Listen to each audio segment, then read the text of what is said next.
All right. Welcome to another episode with Zooming with Dan. I apologise for last week's glitch. We've all come a long way over the past few months with the use of technology, but very occasionally things don't necessarily go to plan.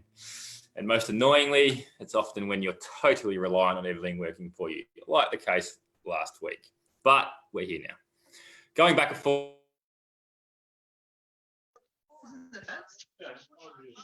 Oh, okay. Oh, that's what I knew that was there. I thought that was Dad's. I didn't know that was yours too. Okay.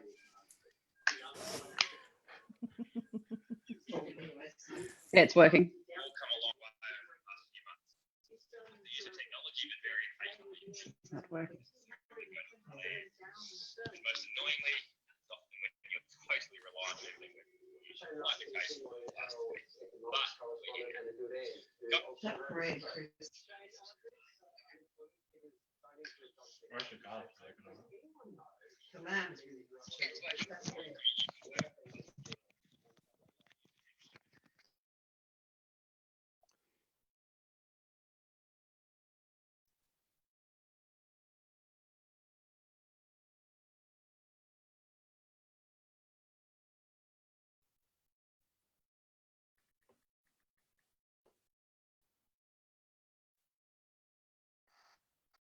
To add in last week about this, but clearly they aren't in play anymore. We've got you back now, Dan. I think we lost you for a little while. I am back. You are back. You're back, yep. Oh, how good is technology? You were just talking about technology and then it's... Bang. Well, I think I heard some people on Facebook as well. Is that possible? Oh, look, anyway. Technology All good. failing is a good segue. No, it's not really. Anyway, so I'll just move on to where I sort of am. We've got Ben down in Flinders Island with us. I did have a few jokes about the internet connection down there and the hiccups that we might have tonight. They're clearly not in play anymore after what's been happening in good old Melbourne town and down in Croydon. But karma clearly got me. Ben will talk a bit more about his story later. But Ben's dad, Steve, is currently living with MND. And he's the first known case of MND.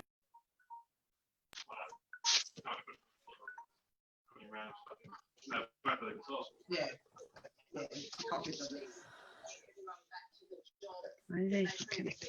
And so these are a bit more puffy than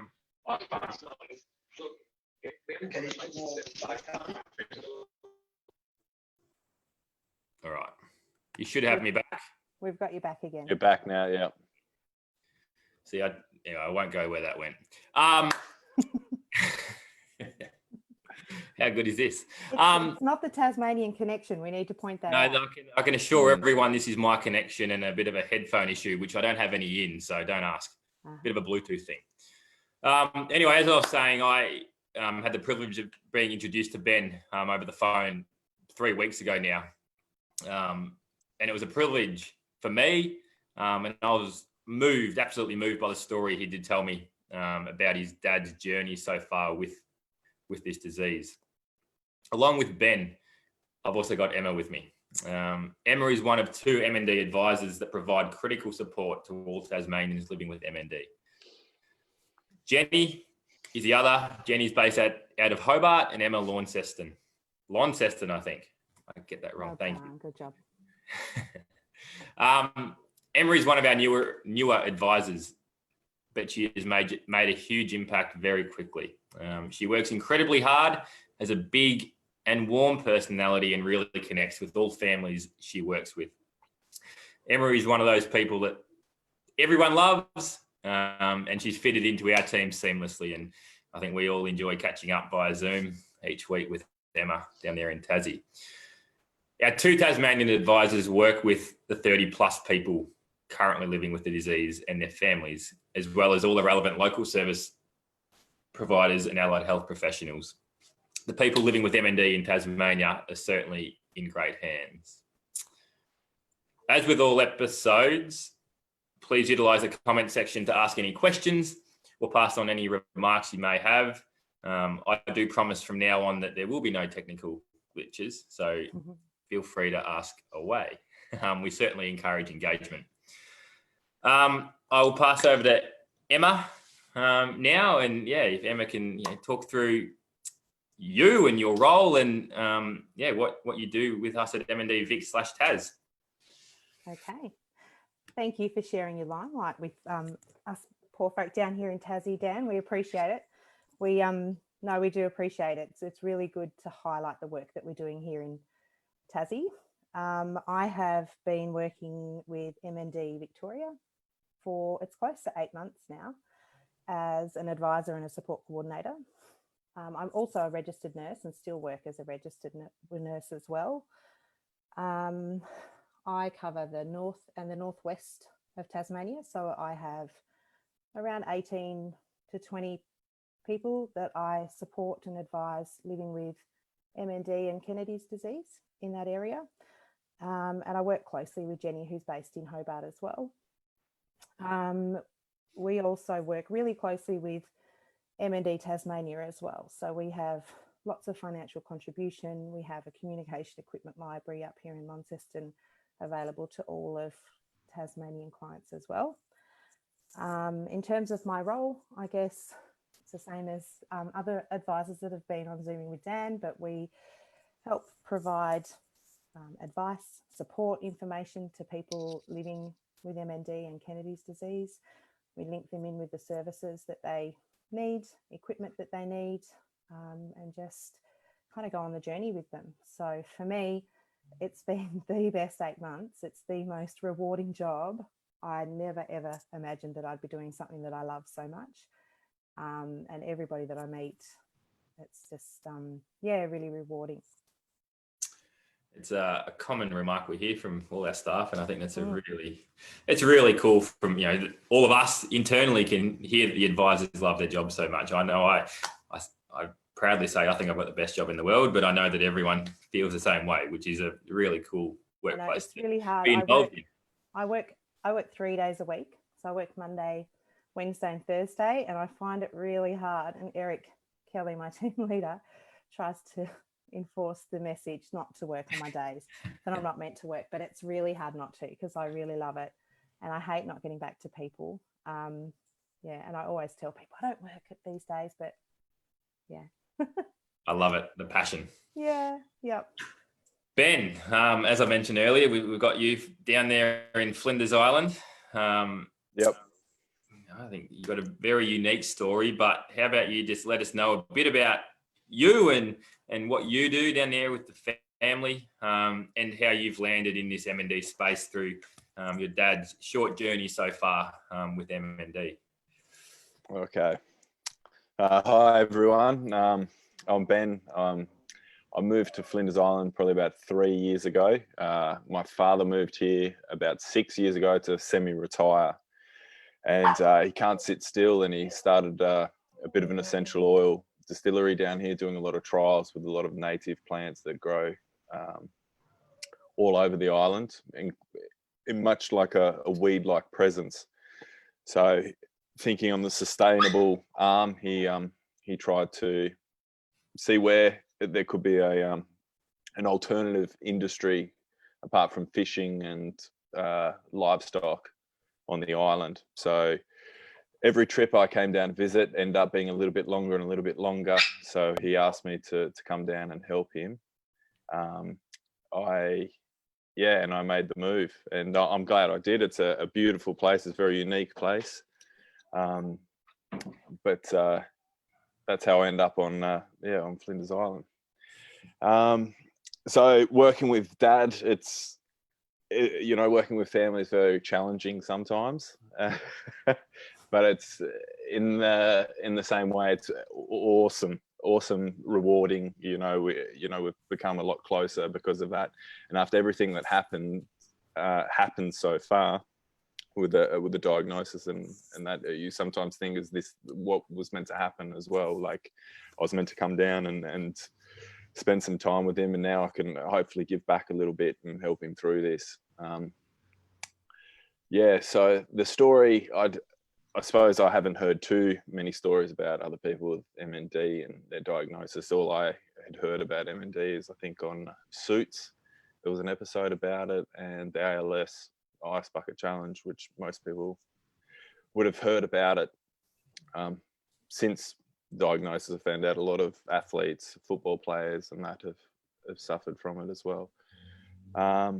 Dad's diagnosis, I think, is a little bit different to what I've heard from other people. Definitely looking back, hindsight opened up a few things. You know, you can look back and go, oh, there's telltale signs all the way along, but at the time you can't see that. He progressively 6 months, the latest part of last year, the last 6 months of last year, there was definitely issues there that we couldn't really pinpoint. He just thought it was old age and you know, getting tired and working too much. He had a few falls and hit his head, and I went away with my wife. We went back to visit her parents in Europe. Her little brother was getting married, and we were away for about 2 weeks. And I come back, and there was some subtle different changes that, you know, when you're with someone every day, we live together and we work together, so you don't really see it, the changes so directly. But after coming back, there definitely was there was something not quite right, and I kept asking. I would ask all the time, "Dad, are you okay? You know, what's going on?" And just little symptoms that we look back on it now and you can go, okay, that's obviously that was the issue. But at the time, I thought, you know, it's not right. Dad's very tired all the time. He's getting fatigued a lot easier than usual. He's not lifting, you know, things as he once was. So that was really hard to see, but you know, we've got a very small team in our business, so we rely heavily on each other, and he just wants to get things done. A few people had mentioned to me that also that something's not right with Dad as well, but they, you know what people are like, they don't want to press an issue. They just simply mention something, and I took it on board. And after 2 people had said something, he slowly, when I got back from Europe, we went for a quick trip to see some clients in North Queensland, and Dad was very frail, and he thought he had a broken rib. He went and saw a chiropractor, and he says that was the issue, that someone pressed down really hard on the rib, and he thought he nearly broke it. He was really struggling to walk at that time in September. He was getting around, but he was very tired and couldn't carry his bags and all that. And I thought, well, there's something wrong here. And after, I said before, 2 people had mentioned, he started slurring his words a little bit after a long time, like at the end of the day, especially after, you know, work, and we speak a lot on the phone to clients overseas. He started slurring his words to a degree sometimes at the end of the conversation, or when he did become tired. And when that became apparent and you question him on that, he would just stop talking. He would turn the volume up on the TV, and, you know, he would try and get away from it. And a few people have said to me that they thought that he had a stroke or something. And I asked him one night, you know, what's going on? You don't sound right. People are asking me questions as well, Dad. And he came and he said that he may have thought he had a stroke whilst I was away. So that was about, he said that he thought that happened in September. So this was, I think, early December. And I was very wild when he told me. I said, if you don't book an appointment with the doctor, you know, because he didn't seek medical help, he just dealt with it. And I noticed that he started having micro sleeps on the couch all the time as well. So, you know, I'd wake him up and say, is everything okay? You know, but he was just dozing off. I was like, that's not like you, Dad. And, you know, so at this point he went to see the doctor, and it turned out that, you know, we live on Flinders Island. We've got limited medical facilities over here. They had an X-ray, and they saw that there was something on the lungs, and they thought it could be cancer. And so we're really worried about that. And that made sense. You know, he had a restricted airflow that would make, you know, fatigue, a whole range of things. So we're really worried about that. And on the 23rd, which I remember because that's my birthday, he went over to Launceston and had a scan. And they called back on Christmas Eve and saying, it's all good, Steve. You don't have cancer or anything. It's just a deflated lung. We thought, oh, sweet. You know, gets inflated and you're good again and we're back to normal, but over these stages, he had progressively lost a little bit of weight. He was struggling to get around as much. His appetite was gone. And over that Christmas period was definite because we laid off work and we, and you're watching, you're meant to celebrate and have meals and all that. And Dad just didn't have the appetite. He was having half a piece of toast a day, which, he just didn't want to eat. And, he started having, getting blue lips and this kind of thing. And again, the micro sleep's becoming a little bit longer. And yeah, the call from the GP on Christmas Eve was to come in on New Year's Eve, which was the next day that wasn't a public holiday or the weekend. I can't remember. I think it may have been a Tuesday. I'm not sure, but that was the next available day. So he came in and the GP saw him. I was at work and the GP saw him and he didn't look too good. He had the blue lips and obviously was struggling. And he looked a lot worse than what he did when he was passed on for the specialist appointment. And they called me up at work and said, "Oh, we've got to fly Dad out. He's really not well. We're not sure why." And his blood saturation or blood oxygen levels were low 70s. They couldn't believe that he actually drove to the GP or that he was functioning like this. So the doctors called me and said, "You got to pack a bag. We're flying him out to the Royal Doctors." And I was like, "What? I just saw him this morning. Like, what's happened between now and coming to see you guys?" I went down, I dropped everything, quickly rushed to the hospital, and they had him on oxygen. And I probably should have added this before. Dad has been a long time smoker since I think he was about 14 years old. So it was coming up to 50 years of smoking. So, the lung cancer and all that, we thought, okay, that would be it. But when they said he was clear, I was really, really happy about that. And I couldn't believe it as well. I thought, oh, that's, excellent news. Like how lucky is that? And they put him on 100% oxygen because his blood oxygen level was so low. Looking back on it now, that was probably not the best thing to do. He struggled with not only taking the oxygen in, but also expelling the CO2. And that rapidly poisoned him. I went in to see him and said, "Well, what's going on?" And he could barely talk, and I couldn't understand why. He was getting around that morning fine, and now at hospital where he's meant to get care and help, he looked so much worse, and I was really confused at that time. And the doctors are asking me questions and what. And, it really hurt to see Dad that way, that he was in the bed and the mask on. I come back and I quickly called my auntie and asked her a few questions, looking for any family history. I probably should have added before, Dad's been a single parent since I was about 7 years old. So my little brother and me and him are quite close, and, that he's all I know really. And, my grandparents and my aunties, but, nothing in that realm, or we've got any serious medical history in the family. So, I was just trying to find some sort of answers, like what is happening here? We're such in the unknown. And I came home and I thought, okay, if Dad's going there, he hasn't been well, I'm going to try and collect everything that's going to make him stay in hospital till we figure out what's wrong with him. I was getting earphones and laptops and everything. Okay, I went back to the hospital 45 minutes later, and he was in the emergency side of the hospital, and they were in the recovery position, and he was unconscious. And it's, looking back on it, it was really very traumatic, and obviously the doctors had no idea what was going on. And it turns out that at that time, putting the oxygen on 100%, he hasn't had 100% for many, many years. Not being an athlete or anything and smoking, he wasn't able to expel that CO2, and that really put him over the edge. And where are we now? This is a very long story. I apologize. So I understood that things were very serious. Dad was unconscious. They hadn't incubated him or anything, or they tried to keep him breathing by himself, even though he was unconscious. And I understood that it was quite serious because we don't have any full-time doctors. They work at the medical center, but if there is emergency, they come to the hospital. And there was about 5 people around him at the time. So coming back with a bag to see that, yeah, it really, really shook me, even now.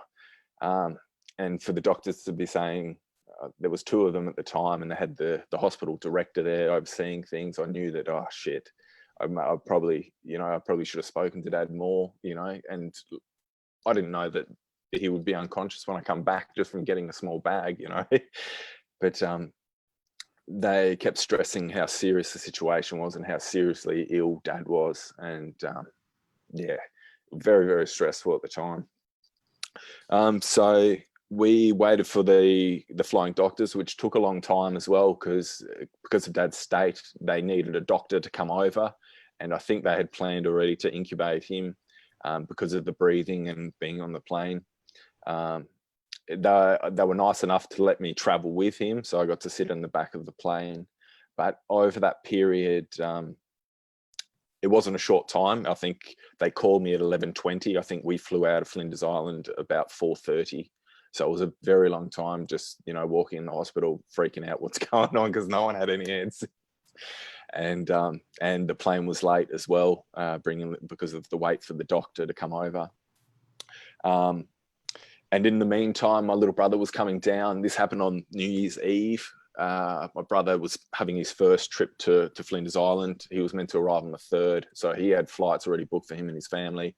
And the doctors were saying, you need to call, your family and your brothers and all that, and let them know what's going on. And this is, Jetstar having all their strikes as well. So it was just a complete nightmare. My older brother started driving from Newcastle, but we had all the bushfires in South Sydney there, so he couldn't get through. And my little brother somehow got to the airport after I told him. He was into the airport within an hour and a half. But at the time, the strikes, and the only flights that were going that day from then on was to Launceston and to Ballina, Byron Bay. So as we arrived in Launceston when we left, he arrived from Sydney as well, and he was good support for me because I was just a mess. And we arrived, and Dad spent the next 10 days in ICU. So we're having a whole lot of tests. I'm not sure. They brought him back the next day. They weren't sure if they were going to, because of if there was anything serious. They took spinal taps and all that kind of thing. But because it was New Year's Eve, I think we arrived there at 6 p.m. So, everyone's ready to party, and we're coming in there. And a lot of the things were out for the next day. So there was a whole lot of tests that couldn't be done, that had to be sent to Brisbane and all over the show. And even then, people were still unsure what was going on or how he was. The hospital were really good, and the hospital here were really good, and the hospital over there were really good to ease our minds. But there's just a very highly stressful situation, very traumatic at the time, even looking back at it now. Whole range of tests. Dad's very claustrophobic, so he had to be, it took him 2 days after, gaining consciousness to be, fully with it again as well. And he's very claustrophobic as well, so staying in a room for all that time, wasn't easy for me to watch either. He had a few MRIs and a whole range of tests, and on the 9th, I think about 4 o'clock, the neurologist came back, and their team, and they did the electro testing and all that. And I could see at that time.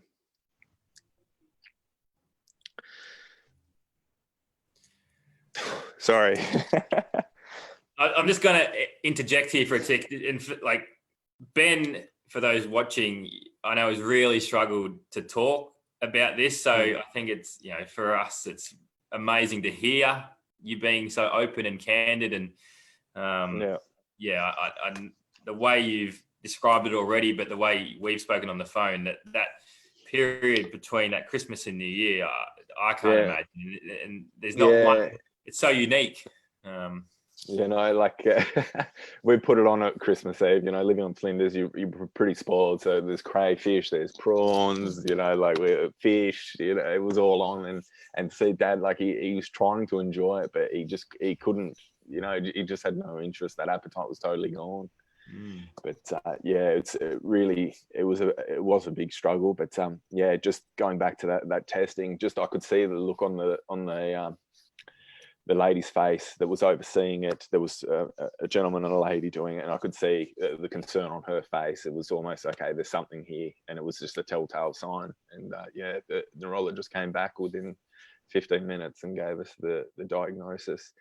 And in one way, it was a relief that finally we know what's going on, because up until the last 6 months, there was something not right, and the lungs and all that issue, and the appetite, and yes, and even looking back on it now, Dad says that, yeah, you could see that, a lot of last year you could feel that there was something wrong, something different. He was suffering symptoms, and we tried to play it out that it was something else, or it was a broken rib or a sore back or this or that from work. And yeah, so at the end of it all, it was a relief that finally we had some answers there, even though it's the worst possible answer. At least, we got something to work from, let alone unknowns where you're not sure of what's going on. So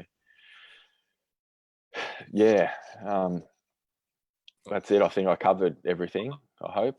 I think you certainly, thank you for sharing. I know that, it's very not easy for you at all. And, I know you've only really started talking about it in the last few weeks, really. Yeah. So, like I said to you, Dan, like that's the first time that I've been able to get it all out. Like the first couple of weeks, I couldn't tell the story really without getting emotional. And yeah, it was just it really hit hard. You can sit back and relax for now, and I'm going to hand over to Emma. You've got a bit of a hard act to follow there, but I didn't mention earlier that we haven't just pulled Ben from Flinders Island and Emma advisor from Tassie. Emma is actually Ben's dad, Steve's advisor, and they do work very closely, even with the remote location of it all over there on Flinders. But Emma, how about you talk about your connection to the family, how you come in and I will. And I'm just going to highlight, just leading on from, we've had to do everything remotely. Yeah. I'm really proud of Ben for sharing his story. Like, I know that's not easy, and thank you so much. I think when I asked Ben if he'd join in with Zooming with Dan, I think I said to Dan, there's a 95% chance that this guy's going to say no, because it's, it's pretty raw still.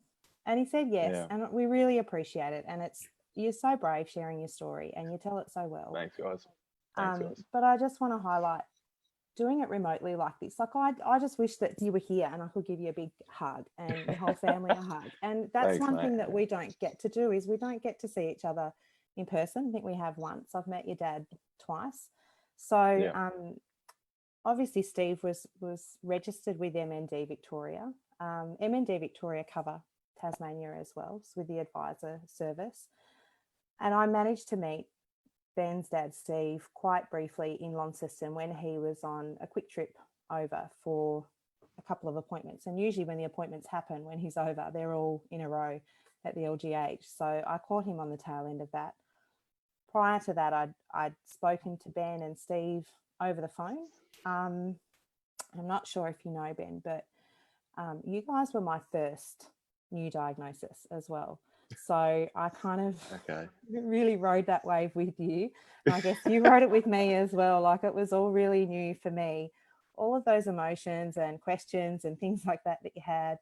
And I think a lot of the time you would have maybe asked me a question. I'm like, do you know what? I don't know the answer to that, but I will get the answer for you, because we've got a really good team in Tassie and in Victoria. If I don't have the answer to anything, I can just jump on the phone and call someone. But yeah, it was a massive learning curve for me and a big journey for me. I spoke to Steve first and then Ben. I think by that stage, Ben, you were in mission control. You were like, right, what are we going to do? What do I need to do? How are we going to do this? So, and that's the kind of person that I am too. So I think we've got along like a house on fire since then, because it's like, okay, we've got a good plan and we've worked really well together. So like I said, I've met Ben once. I've Ben and Steve once together, but I met Steve first. And your dad's a card. He's an absolute legend. Very unique. and Yes, likes to do things his absolutely. own way, but we Yeah. got along really well. And yeah, I think we met for an hour in Launceston, and then everything else has been over the phone. I think we've met maybe on Zoom a couple of times, but it's been really hard. So Flinders Island, I think the only allied health that you have is a physio who doesn't work every day of the week. Anything else for MND, I mean, we rely really heavily on OTs and speech pathologists and people like that, and we don't have anybody on Flinders. And then COVID-19 struck as well, so we really couldn't get anybody over to Flinders to see your dad and see you guys and work out a plan. So a lot of it was done really well. I think we've managed really well. We've got an OT to do an assessment via telehealth, and we've got applications in for modifications and things like that to make life easier for your dad, and to get equipment in place. So we've managed really well, I think, with the distance. I think your dad's still looking for excuses to get us over to Flinders. We'll get there one day. But it's been a challenge. It has been a challenge with it being regional and remote, and then with COVID-19 in the mix as well. But I think we've done really well. Hopefully, we're still working through it. Yeah. Yeah, and Ben spoke about the diagnosis process and how difficult that was clearly for Ben and the whole family. But I think if there's any good news, Steve is doing all right at the moment. And I think Ben might touch on that a little later, but he's got the right support networks around. And as he said, Ben, there is a clear path now. Although no one wants an MND diagnosis, having an answer can sometimes be really important. And now you have a clear plan for the future. And obviously the relationship that you've already built with Emma is critical for that plan to come to life. And as we all know, every single case of MND is so different. You've been through a very unique and a very brutal diagnostic process, but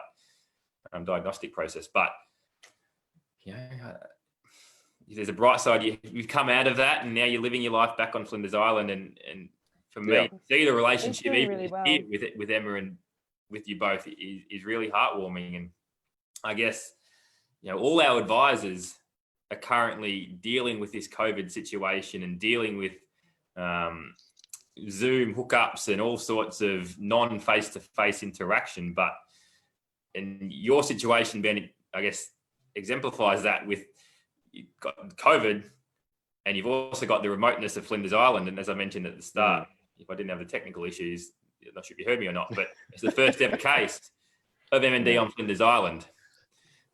So I know we don't want to, we like being special at times. It's not the sort of special we want, but not something you want to be the first at, but but always got to be a first. But I think this situation really highlights all our advisors and the challenges they all face in different situations, because we've got you on Flinders Island, but then we have people with MND all over the place, and we're not all based in capital cities, and there's a lot of travel involved. And I think for me, that's the highlight of our advisor service, is that no matter where you live, you're going to receive the equal care as a person next to you. So I think your story is remarkable given what you've been through initially through that year period, but ongoing, it's going to be an evolving story.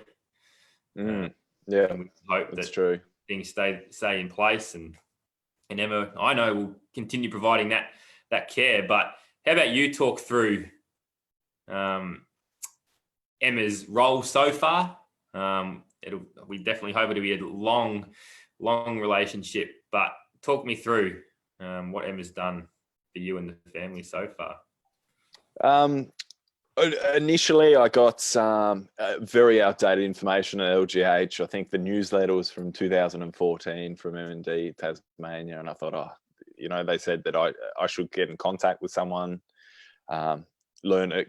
Don't go straight on the internet to find everything, to do your research. They said it's, you know, it's scary. If you want to be shocked, that's where you go. So of course I went there and I had a look, and you know, and there was a lot of, you know, questions that I had, but it was more about support. Like, obviously you're thinking worst case scenario straight away, and you know, after everything we went through, it's just like, okay, what's next, or how can we make it a little bit more comfortable for the future. So I didn't know really about any supports or anything. I thought that it looked to me, MND Tasmania, the information that they had, you know, was a little bit outdated. Maybe they weren't running anymore, a whole lot of things. I come back to Flinders Island, and I spoke to a community nurse. I initially made a contact with the GP. We went and had a kind of a debriefing after everything that happened, and explained, you know, kind of teed up everything, even though the GP had spoken to ICU in Launceston. And the community nurse strongly recommended that I call MND Victoria, or she could do it for me on my behalf, but I called MND and found out a little bit more information. And I think I signed Dad up. I'm not 100%. Yeah, I think I had to sign a form or something like that. And I think that's when Emma made the contact with Dad first, and then with me. And I think I've, like Emma said before, trying to take mission control, just trying to figure out what was going on. At that time, I thought that, okay, we need to start, you know, we work together in a small business. We're at the very start of it. Do we need to start selling things? You know, we're already thinking about doing changes to the house just for Dad's mobility, so he didn't have to struggle that much. Whole range of things. And long story short, Emma called me. We had a really good chat, and it just really eased my mind, and it kind of put, kind of helped me out. I was quite anxious about everything, but just to know that someone was there, and that we're going to get help. Like, I wasn't just by myself. You know, my two brothers live in Sydney. I'm down here with my wife and Dad, and it was just, I was over the moon, actually, that, you know, there was going to be some support other than just the hospital here, and that obviously would only be when things got really tough.